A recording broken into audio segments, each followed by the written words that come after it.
Good day and welcome. Welcome to Koinonia. I greet you all in that wonderful name of our Lord and Savior, Jesus Christ of Nazareth. This is Professor Elsie Morstead, and I welcome you into my world for a few minutes today. I trust that you are all well and the Lord has kept you safe, blessed you, and kept you. Hallelujah. Glory, glory be to his holy name.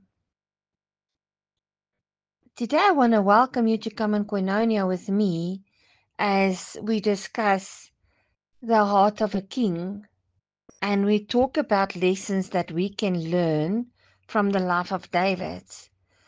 Um, yes, today we will be embarking on the journey into the life of one of the most fascinating figures in the Bible, this King David. Acts 13:22 says that David was a man after God's own heart. And David's story is filled with triumphs and trials and profound moments of faith. David was a shepherd. He was a warrior. He was a poet. He was a king. And he was a man who, through his highs and his lows, reveals God's grace and God's guidance. As we explore his life today, we'll learn not only about his greatness, but also the lessons he teaches us about trusting God, about leading with integrity, and always seeking God's heart. In the book of 1 Samuel 16, verses 1 to 13, we begin our story with a young David, the youngest son of Jesse, who was overlooked by his own family, but he was chosen by God. Are you being overlooked by your family? Is your family actually even acknowledging the calling of God that is on your life? You see, you're not on your own. This is exactly what happened to David as well, because David was that one that became a shepherd, the shepherd who became a king.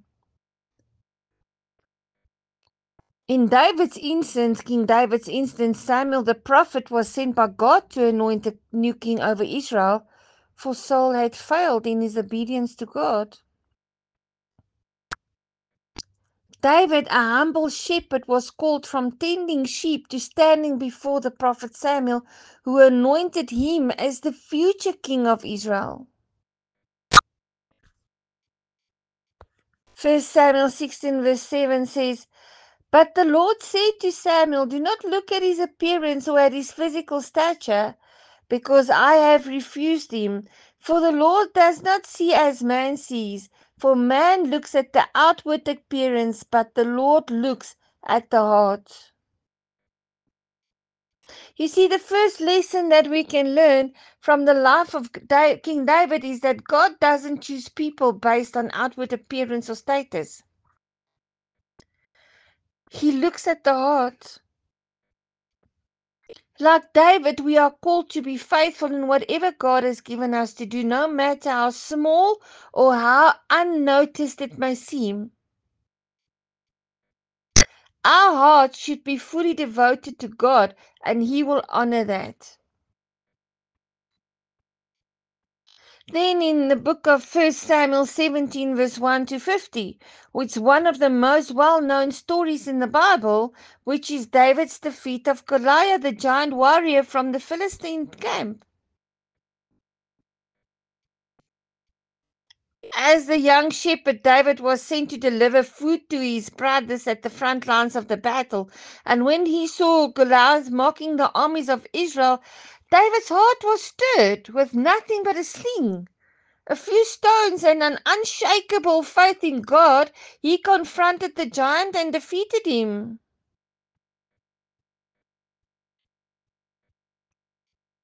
First Samuel 17 verse 45 says, Then David said to the Philistine, You come to me with a sword, with a spear, and with a javelin, but I come to you in the name of the Lord of hosts, the God of the armies of Israel, whom you have defied. You see, yeah, the shepherd boy David teaches us that when we face our own giants, whether they are challenges in our personal life, in our health, emotional or mental, our families or our work, that is when God equips us with the faith and the tools we need to overcome. David didn't rely on armor or weapons. No. He relied on God's power and promises. In Psalm 27:1, he says, The Lord is my light and my salvation, whom shall I fear? Just like David, we must face our giants not with fear, but with the assurance that God is with us.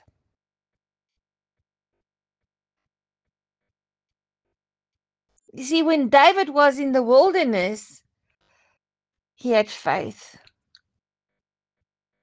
1 Samuel 24, 1-22 is our scripture of reference, but David's life was not a smooth path to kingship, because after he defeated Goliath, King Saul grew jealous and fearful of David's rising popularity.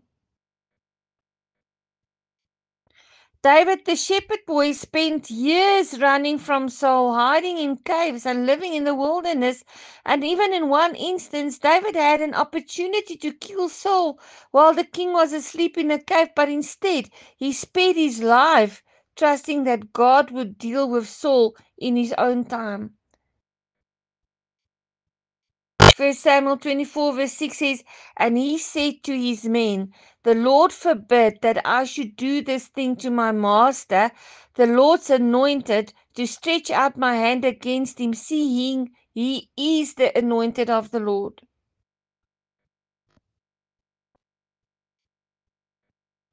The third lesson that we can learn from David's life is that David's faith was tested in the wilderness. In moments of hardship, God teaches us patience and trust, and David chose to honor God. Even when it seemed easier to take matters into his own hands, we too must learn to trust God's timing and ways. Wait on the Lord, be of good courage, and we shall strengthen your heart. Wait, I say, on the Lord. Psalm 27, verse 14.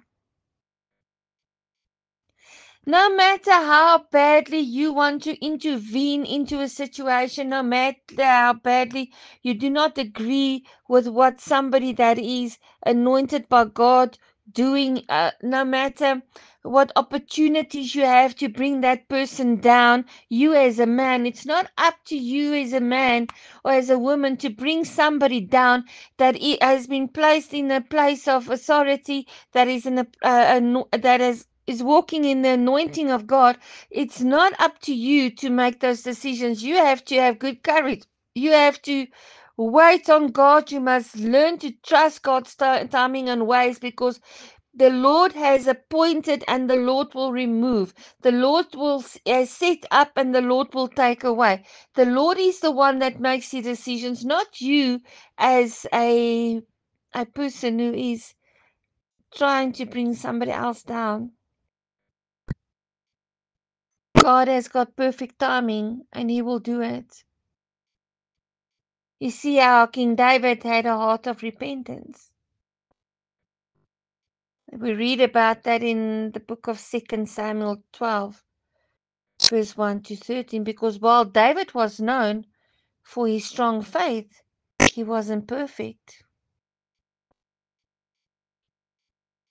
Not one person that you are looking at that is on the pulpit today, that has a platform, that is preaching, that is in the ministry, is a perfect person. Everybody has got fault.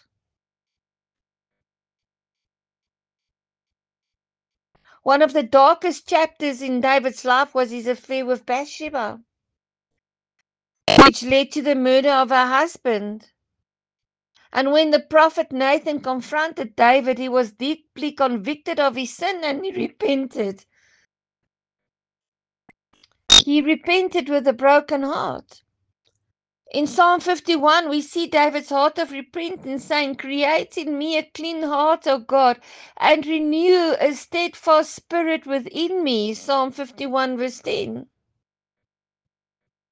You see, the lesson that we can learn from King David's life is that even the greatest of men and women of God stumble and they fall. But David teaches us that true repentance leads to restoration. And God is quick to forgive when we genuinely trust in Him. No matter how far we may have fallen, God is ready to restore us. David writes in Psalm 34 verse 18, "The Lord is near to those who have a broken heart and saves such as have a contrite spirit."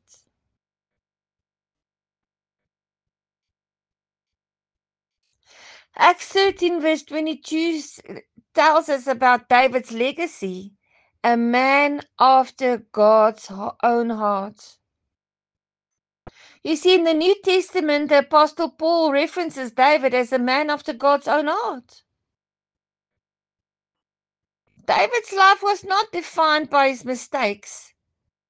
No, it was defined by his desire to follow God's will. He sought God in worship, he led with integrity, and he repented when he sinned. He said sorry. He asked for forgiveness.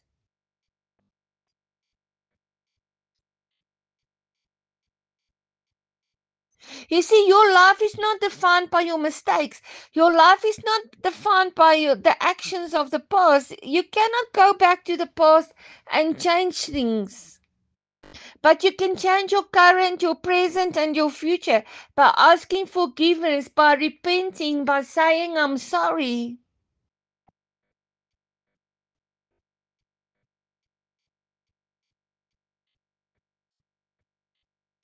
By your desire to follow God's will. By your desire to worship God. You see, God made a covenant with David, promising that his descendants would rule Israel forever, ultimately fulfilled in the person of Jesus Christ our Lord.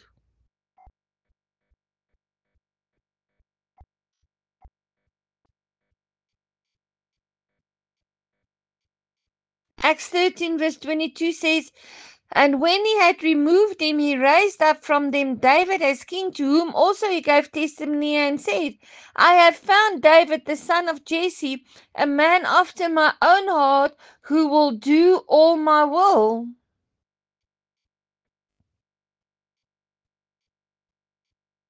Are you a man or a woman after God's own heart? Just consider everything that David went through, everything that he did wrong. How many people did he kill? His lies, his deceit, his sins, the wrongdoings of David. Yet the Lord says in Acts 13:22, "I have found David, the son of Jesse, a man after my own heart, who will do all my will."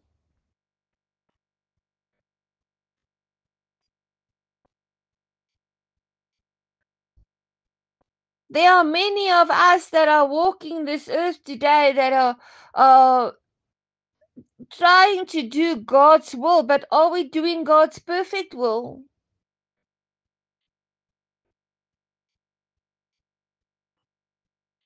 I would love to one day sit down with my Jesus and look him in the eye face to face, and he can say to me that you are a woman after my own heart who has done all my will.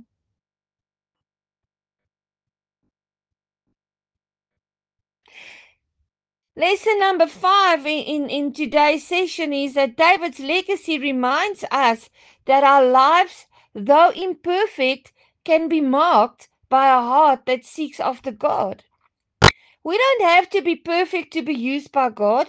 God can take our brokenness and use it for His glory, just as He did with David.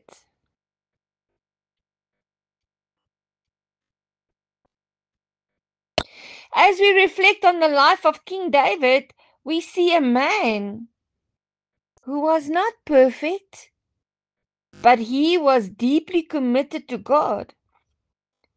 His life teaches us valuable lessons to trust in God in times of challenge, to seek His heart in all we do, and to repent when we fall short.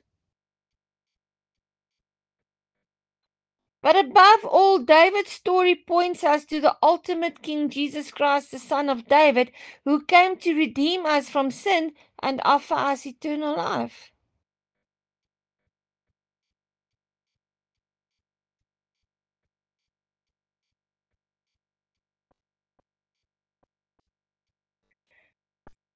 So the lessons that we can learn from the life of King David is that no matter how small the world thinks that you are, no matter how you've been pushed aside, you have been left to do the small things in life. People wanting you to go unnoticed through this life. I want to tell you right now that some of the reasons that this is happening because of people are fearing what you can do. People are not liking the fact that you are standing up as a worshiper, as a warrior. And we must be careful not to be deceived by a spirit of jealousy. People that want to undermine you, people that want to undermine your position in Christ, your authority in Christ. You see, what people say is not what matters, it's what God says that matters. What God thinks about you that matters, that God wants for you, and what He wants you to do for Him, that is what matters. The Spirit of the Lord will find you wherever you are. How many times in your life have you received a prophecy about things that were going to happen? About the way that the Lord sees you and what He has in store for you. And then you look at yourself and you think, oh, but I'm not worth anything. I'm not worth it. I've got brothers and sisters that are bigger and stronger than me in the spirit. People that have been warriors, they've been fighting in the King's army, the army of God. They are doing deliverance. They are bringing souls into the church. They have been doing it for so long time, and yeah, I have been sitting one side and waiting for my opportunity to do it. But God is giving you the opportunity. There are so many opportunities, so many times that the Lord is putting giants in our lives. There's so many times that we are facing giants. People that are just saying to us what they want to say, how they want to say it, not caring how we feel about it. But we forget that we are the chosen of the Lord. We forget that we were created by Almighty God. We forget that we have a mission on this earth that we need to complete. We forget that we have a creation purpose. And we allow people to speak gigantic things over us. We allow people to bring destruction in our lives. We allow people to say just what they want because we ourselves don't know our position in Christ.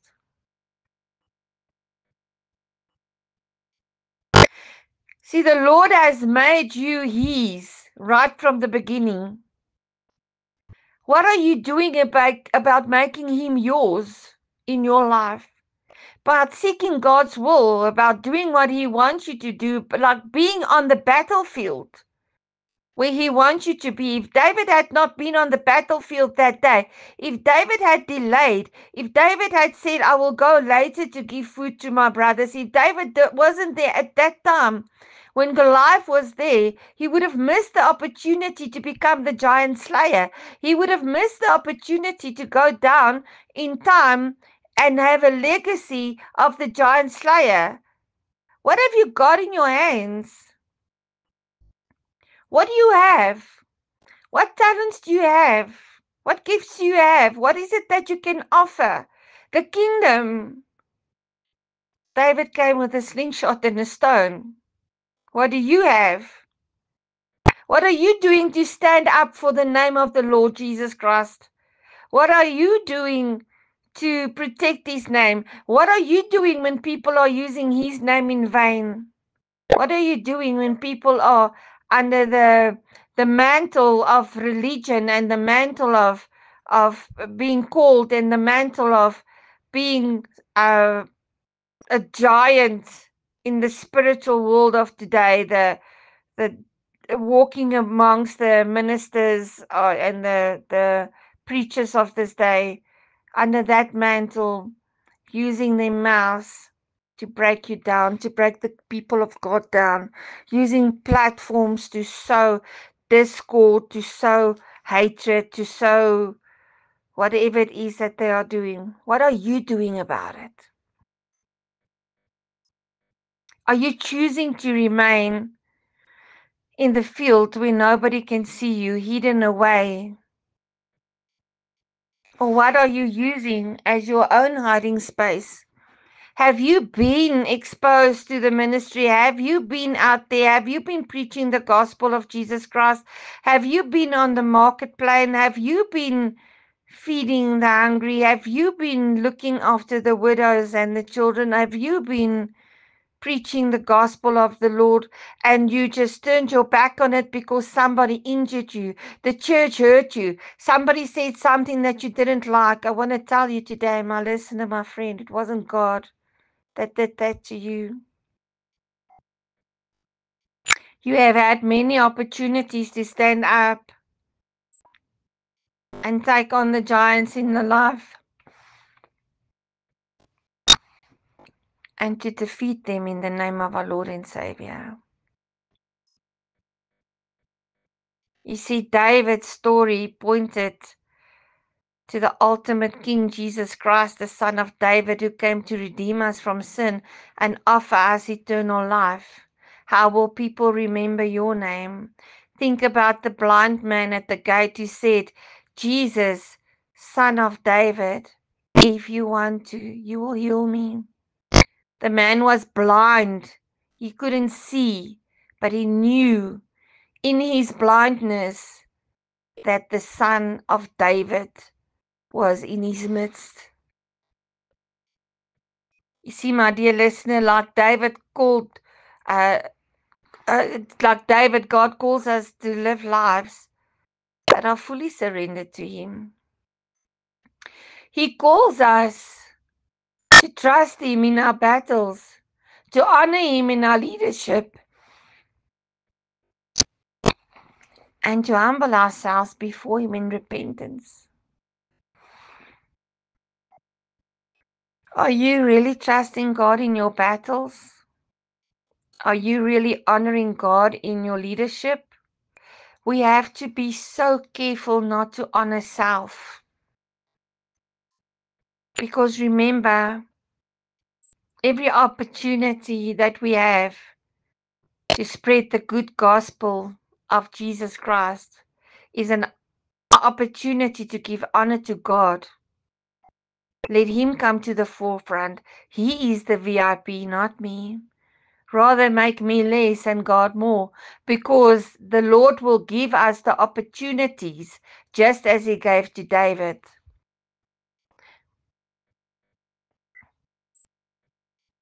He calls us to humble ourselves before him in repentance, because he wants to forgive us. He wants to raise us up. The world is crying out for leadership like David. Look at the chaos that our world is in everywhere. Everywhere. Everybody wants to take charge. Everybody wants to rule. Who's ruling you? What is ruling you? What Philistines are trying to take over your life? What are you giving into? David refused to give in. A little small a shepherd boy, the word says still red in the face. He came and he conquered a giant. What is scaring you today? What are you running away from? Turn around, face your giant. Destroy that giant with what you have in your hand and become the royalty, the king, the battle warrior that the Lord has called you to be. In closing, I want to say that only David was the only king that ever ruled over the thrones of Israel and Judah. And so it will be the day when Jesus Christ returns for his bride, because he is the ruler over Israel and Judah, the people of God and the Gentiles. Hallelujah. Let us pray. Heavenly Father, we thank you for the life of King David, a man who sought your heart and trusted you through trials and triumphs. We pray that we would follow his example, seeking your will in all things and trusting you even in our struggles. Forgive us, our God, for the times we have fallen short, and restore us, our Lord, with your grace. May we live lives that honor you and reflect your love and power. And we pray that in Jesus' name, amen. Thank you, dear listener, for joining us today. May the lessons from David's life encourage you to walk in faith. Trust in God's promises and seek his heart with all your own. Stay tuned for more inspiring messages, and remember, no matter where you are in your journey, God is always with you. God bless you all. Shalom.